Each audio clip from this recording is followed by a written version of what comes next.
Amerika Birləşmiş Ştatları və Rusiya arasında imzalanmış Yeni Start müqaviləsinin müddəti 5 fevralda bitir. Moskva daha əvvəl müqavilənin müddətinin uzadılmasını təklif etsə də, lakin Vaşinqton hələlik səssizliyini qoruyur.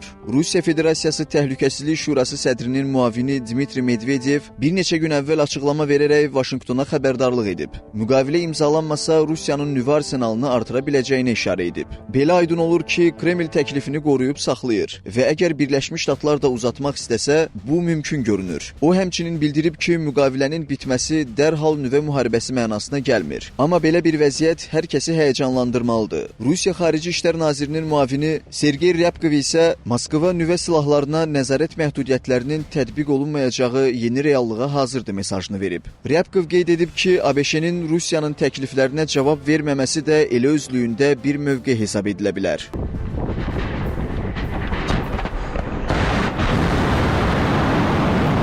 Mütəxəssislər razılaşmanın uzadılmamasının səbəbləri arasında bir neçə faktorun olduğunu deyir. İlk olaraq iki ölkə arasında etimad və münasibətlərin pisləşməsi uzun müddətdir hiss olunur. 2022-ci ildə Rusiya-Ukrayna müharibəsi ilə əlaqədar diplomatik münasibətlər kəskin pisləşib və Moskva 2023-cü ildə müqavilə üzrə yoxlama və digər mexanizmləri müvəqqəti olaraq dayandırıb. Üstəlik, ABŞ prezidenti Donald Trumpın müqaviləni uzatmaq əvəzinə daha geniş çərçivəli razılaşma istədiyi bildirilir. O, xüsusən də Çini danışıqlara daxil etmə ideyasını irəli sürüb. Pekinin imtinasından sonra yeni format üzərində razılıq əldə edilməyib. Ekspertlər hesab edir ki, tərəflər arasında hər hansı bir razılıq əldə olunmasa, 10 illiklər ərzində ilk dəfə olaraq dünyanın iki ən böyük nüvə gücü məhdudiyyətsiz olaraq fəaliyyət göstərə bilər.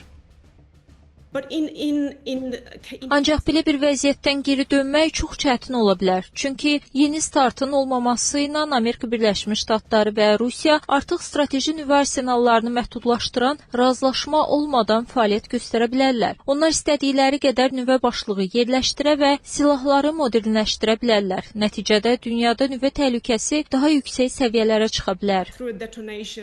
Qərb siyasi dairələri sözügedən müqavilənin uzadılmamasının ağır nəticələri olacağını deyir. Çünki Yeni Start razılaşması strateji nüvə başlıqları, daşıyıcı raketlər və bombardımançılar üçün yuxarı hədd qoyan son razılaşma idi. Müqavilə bitəndən sonra tərəflər istədikləri qədər nüvə başlığı yerləşdirə bilərlər ki, hüquqi olaraq buna maneə yaradan heç nə olmayacaq. Bununla yanaşı yoxlama və şəffaflıq mexanizmi də yox ola bilər. Bu mexanizm dayanarsa tərəflər bir-birinin real gücünü dəqiq bilməyəcək. Şübhə artacaq və səhv hesablamalar riski olduqca yüksələcək. Mütəxəssislər qeyd edir ki, tarixdə nüvə müharibəsinə ən yaxın anlar məhz səhv məlumatlar səbəbindən olub. Digər tərəfdən yeni silahlanma yarışı başlaya bilər. Belə olan halda Çin artıq kənarda qalmaq istəməyəcək. Üç böyük nüvə gücünün səhnəyə çıxması milyardlarla dollarlıq hərbi xərc və daha sürətli və daha ağıllı silahlar deməkdir.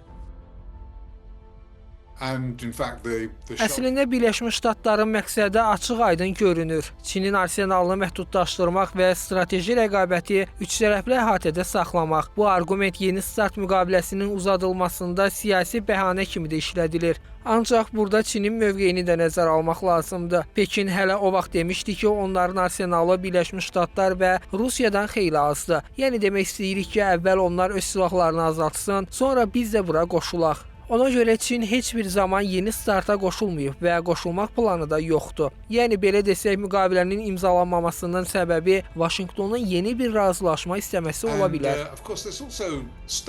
Görünür, mövcud vəziyyətdə qazanan tərəf Çin olacaq. Bundan başqa digər nüvə dövlətləri sərbəstlik qazana və onlar da arsenallarını yavaş-yavaş artıra bilər. Nəticədə qlobal təhlükəsizlik zəifləyir, yanlış hesablamalar və silahlanma yarışı ehtimalı artır.